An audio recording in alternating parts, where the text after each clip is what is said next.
Eh bien bonjour, ici Serge d'Orion Classique, venu inspecter aujourd'hui une nouvelle Mustang, une Mustang coupée de 1966, un modèle GT. Alors voilà, une somptueuse Mustang que j'ai présentée plusieurs fois sur ma page Facebook, que beaucoup d'entre vous auraient déjà vu. Et vous aurez probablement noté que son prix est assez élevé, plus élevé qu'une Mustang ordinaire, une Mustang moyenne, ou que la plupart des Mustangs même. Donc voilà, je viens de l'inspecter, puis on va voir un petit peu ce qui justifie ce prix élevé. Tout d'abord, on a affaire à une Mustang GT. Le problème avec les Mustang GT, c'est que rien ne l'indique sur la voiture. Je veux dire que le numéro VIN, ou il n'y a aucune plaque sur la voiture d'identification qui indique que le modèle est une véritable GT. Quand je dis véritable, c'est un modèle qui est sorti d'usine avec le package GT, GT package. Ça n'existe pas. Le seul moyen, comment dire, la seule preuve qu'un modèle est un modèle GT, c'est en possédant le window sticker, c'est-à-dire l'affiche de vente de la voiture d'origine, qui était posée sur la voiture en 66, ou alors la feuille de ce qu'on appelle de build sheet, c'est-à-dire la feuille qui généralement, qu'on retrouve généralement ou souvent sous le siège de la voiture, qui simplement détaillait toutes les options de la voiture sur la chaîne d'assemblage, quoi. Donc il n'y a que là qu'on peut voir effectivement si elle est équipée ou non de ce package GT. Bref, ce qu'on sait, c'est qu'elle a par contre tous les éléments du package GT, tous sont là. Il y a aussi des petits trucs pour vérifier qu'on a bien affaire à une vraie GT, etc. La première chose, c'est le VIN déjà. Il faut que ce soit un code A. Un code A, c'est-à-dire une voiture équipée d'un moteur V8 de 289 cubic inch, alimenté par un carburateur 4 corps. Et c'est l'information qu'on trouve ici sur le VIN, ici sur l'aile, et sur la plaque VIN qui est sur le côté de la porte là-bas. Donc ça, on l'a. Ensuite, le moteur 289, on l'a plus. Le mètre cylindre aussi permet d'identifier, oui, c'est un des éléments qui compose une GT. Il est de plus gros diamètre.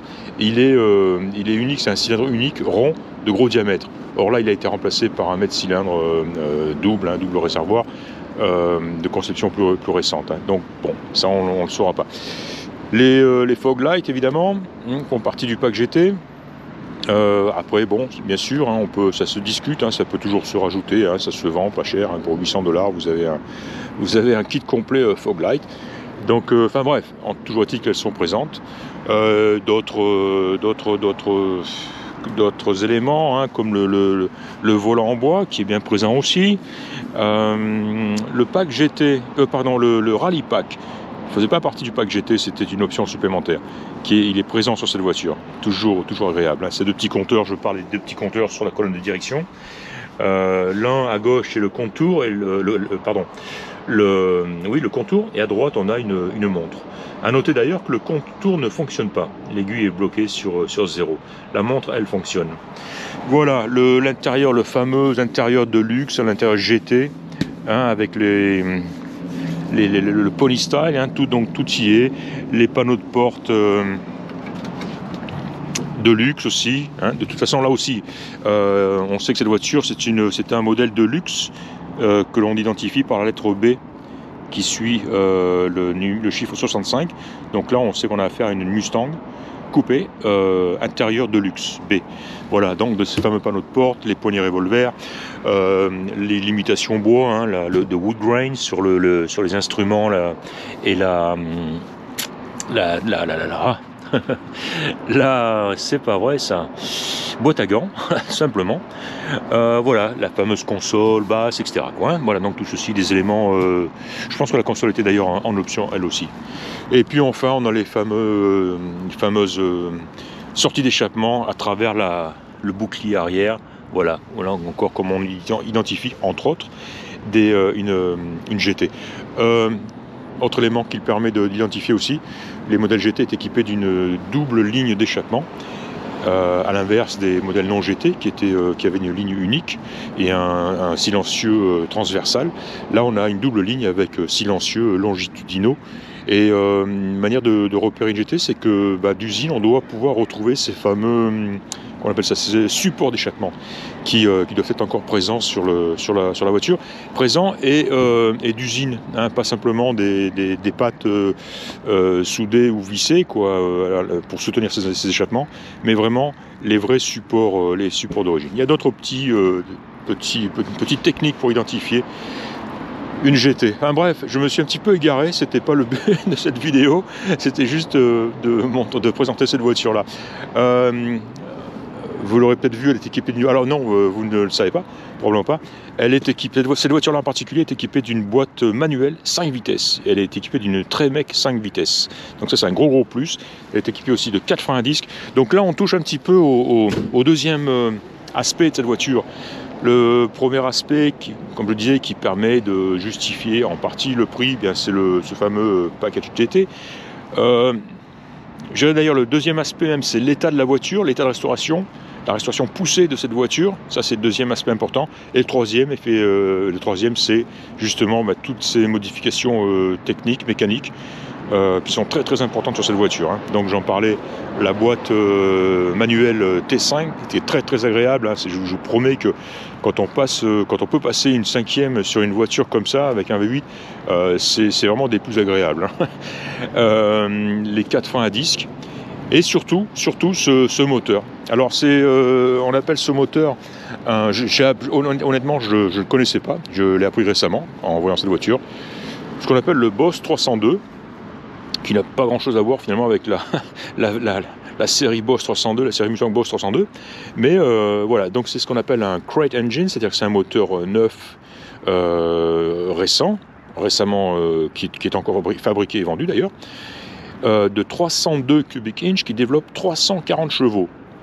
Donc tout ce que l'on voit ici, avec les cache-culbus Ford Racing Boss 302, tout ceci vient avec le moteur. Il est équipé de culasses en aluminium et de collecteurs d'échappement que l'on voit ici, qui expliquent le son très très agressif, on va dire, de la voiture, hein. Voilà, donc ce moteur lui-même, j'ai fait une recherche sur internet, je l'ai trouvé, on peut l'acheter moyennant la somme de 12 000 $. Donc juste là, on a 12 000 $ sous le capot, sans parler des accessoires annexes, hein, parce que tout le reste aussi suit, hein. Il n'y a plus grand chose d'origine, hein, on le voit, cette pompe de direction assistée, hein, ça c'est pas d'origine, la clim d'ailleurs n'est probablement pas d'origine, le système de direction aussi sous la voiture n'est pas d'origine, on voit le système de renvoi de direction là-bas en bas aussi, tout ceci, hein, rien de cela disons est conforme à l'origine. C'est de conception moderne. Alors j'ai noté aussi l'absence de lave-glace, toute évidence, voilà une de ces voitures US où le propriétaire a poussé à fond la restauration, mais s'est dit tout simplement non, cette voiture ne sortira pas quand il pleuvra, donc inutile d'avoir des lave-glaces. Je suis surpris d'ailleurs qu'elle ait ses essuie-glaces, mais elle les a. Bref, voilà, en tout cas un compartiment moteur nickel, avec vraiment de la belle technologie. Et tout ceci fonctionne à merveille. Alors j'ai noté un truc aussi, c'est l'état des intérieurs d'ailes, ici même. Alors je me suis posé la question, est-ce que ça peut être d'origine? Parce que c'est vraiment trop beau. C'est vraiment, voilà, souvent c'est plus ou moins tordu, abîmé. Tout ce qu'on voit ici, c'est vraiment nickel, hein. Alors bon, c'est pareil, hein, ça se remplace, hein, ça se vend, ça se trouve. Après, il faut estampiller le numéro VIN ici, qui peut avoir été fait. Si ça a été fait, ça a été bien fait parce qu'ils ont bien, ils ont bien utilisé la fonte d'origine, avec les deux petites étoiles avant et au début et à la fin, hein, qui sont aussi normalement présentes. Alors voilà, on peut penser que c'est d'origine. J'ai du mal à y croire quand même, hein. C'est quand même un peu trop beau pour être d'origine, mais en tout cas, ça a été très très très bien fait, hein. Un beau radiateur. Bref, dessous de capot aussi est magnifique, la peinture est superbe. Voilà, alors évidemment, là on a eu à faire une restauration de haute qualité, hein. Alors évidemment que les ailes et tout le reste, et le capot, tout a été déposé, hein, et repeint. On voit aussi les boulons neufs ici. Voilà, je note la même chose, d'ailleurs c'est marrant, sur une Mustang que j'ai inspectée hier même, qui présentait les mêmes qualités. Bref, voilà, alors elle est équipée de magnifiques boudins. Tiens, je vais me mettre de l'autre côté, on n'aura pas le soleil en face. C'est du BF Goodrich. On a du 225 74 à l'avant et du 235 à l'arrière, donc ils sont légèrement plus larges, trop fort rien. 90, hein, je l'ai noté, hein. Voilà, superbe peinture, superbe, hein. Ils ont fait du beau boulot aussi. Elle est arrivée, elle n'était pas comme ça, hein. La dernière fois que j'en ai pris des photos, elle n'était pas aussi brillante, aussi parfaite, hein. Ils l'ont envoyé chez leur detailer et ils lui ont fait un beau lustrage et on voit le résultat, hein. Elle est fantastique, hein. Le coffre, eh bien déjà on a une cinquième jante, ce qu'on appelle les style steel, hein, ça aussi, jante qui équipait les modèles GT. Souvent la roue de secours n'a pas été n'en fait pas partie, il fait pas partie du lot, hein, donc là c'est le cas. Elle aussi équipée d'un BF Goodrich. Elle a un très joli tapis de sol de qualité, bien épais. Et puis voilà, donc en dessous on y trouve un réservoir qui a l'air relativement récent. Là c'est solide aussi, hein, c'est une zone sensible sur les Mustangs, c'est pas mal. Et les intérieurs d'elles aussi sont pas mal. J'ai noté aussi tout au fond les trous d'évacuation d'eau, hein, ce qui est une bonne chose, parce que souvent avec les années, avec le temps, ils ont tendance à se boucher, ce qui permet à l'eau de stagner et ce qui provoque de la rouille en bas des ailes arrière. Donc voilà, c'est toujours bon de les observer et de veiller à ce qu'ils soient toujours débouchés, dégagés. Voilà, ce qui concerne le coffre, hein. Évidemment, très joli chrome tout autour de la voiture. Les feux aussi sont clairs, ne sont pas rayés ni opaques, etc. Donc voilà, le très joli bouchon d'essence GT évidemment. Superbe, hein. Oui, la carrosserie est fantastique. On notera aussi la qualité des lèche-vitres, des feutrines qui sont nickel. Les petits boutons de verrouillage qui fonctionnent bien. Les vitres arrière montent et descendent, ce qui n'est pas toujours le cas. Et bien sûr, les vitres avant montent et descendent aussi. J'ai noté que alors voilà, tiens, on va s'attacher maintenant à ce qui ne fonctionne pas. J'ai noté que le frein à main ne fonctionne pas. Il a l'air coincé en position off, on va dire. Le contour, donc je l'ai noté, ne fonctionne pas. Et je me demande si le klaxon fonctionne. On va faire un essai. Déjà, on va faire un essai de démarrage, comme j'aime le faire, sans action sur la pédale. On va être sûr qu'on est en point mort. Et c'est parti. Voilà, nickel. On va arrêter la ventilation. Joli ralenti, hein. Oh là là. Ah, trop ralenti, trop faible. Bon, il fait froid, il fait vraiment froid, hein. Voilà, elle veut un peu d'essence.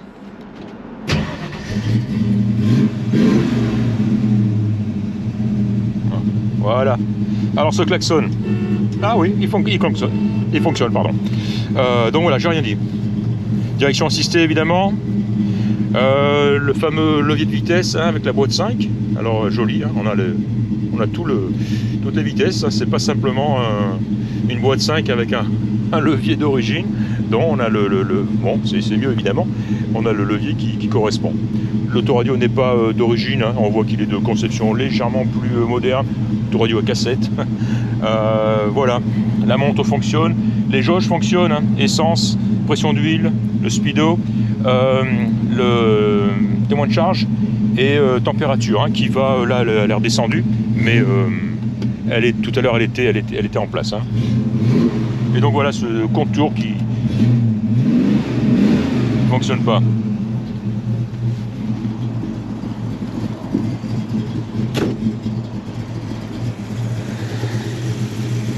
Voilà, ça tourne impeccable ici, hein.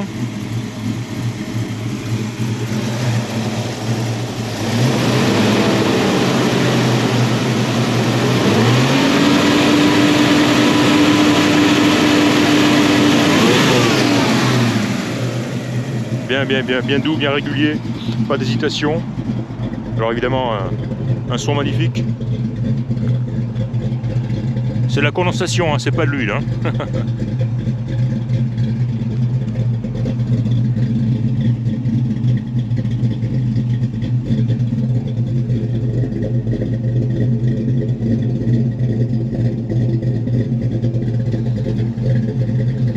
Voilà, on voit condensation avec intérieur de peau un peu sale. Une voiture qui a besoin de tourner certainement aussi, hein. C'est courant. Voilà, on va fermer le capot. Elle est superbe, hein. Elle est vraiment superbe. J'ai pris des photos du dessous aussi, ça m'a l'air bien propre, bien solide. Et voilà, au niveau conduite, alors tiens, je n'en ai pas parlé. Alors on voit tout de suite, on sent tout de suite le style.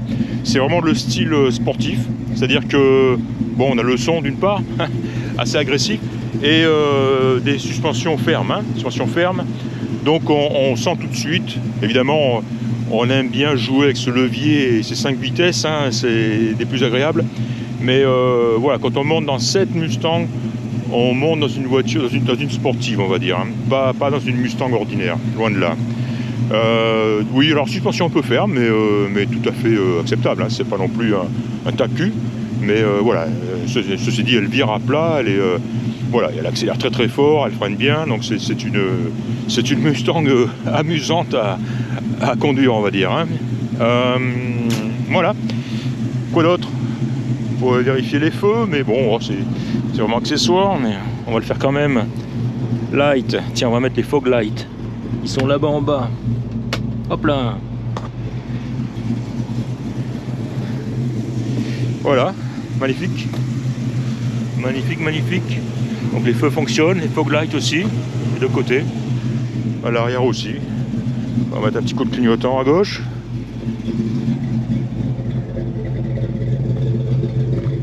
Voilà, nickel. Nickel, nickel. Bah, puisqu'on dit, on va faire à droite, et puis voilà. Impeccable. À droite.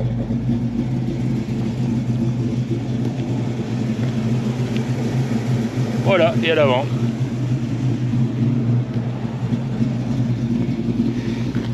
Clignotant, feu, fog light, éteint. Voilà. Ça va être dur de faire quelques tours de roue avec une boîte manuelle. On va quand même essayer. On verra bien ce qui va se passer. Voilà, première. C'est parti.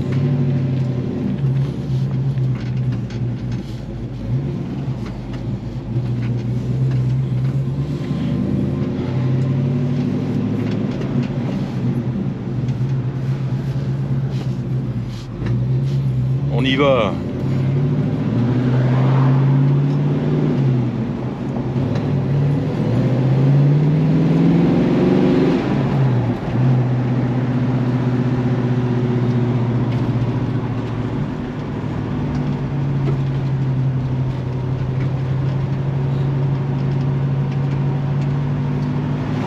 Alors pour ceux qui me connaissent, hein, ça c'est le petit bout de route révélateur, hein, où la route est vraiment défoncée.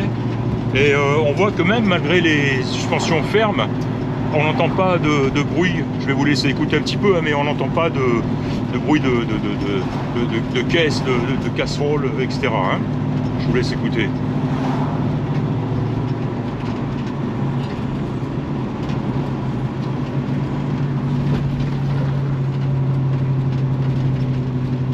Voilà, c'est tout à fait raisonnable. Hein. C'est pas le Cadillac, hein. Ça c'est clair, hein. Mais c'est une sportive. Hein.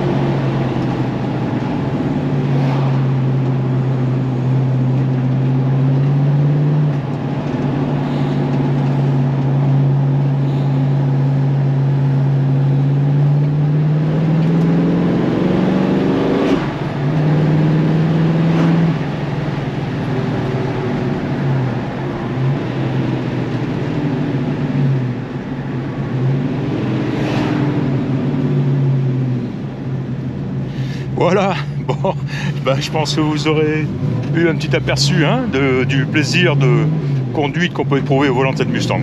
Voilà, j'arrête ici, c'était donc Serge de Rayon Classique, j'espère que vous aurez apprécié cette inspection et je vous dis à très bientôt, au revoir.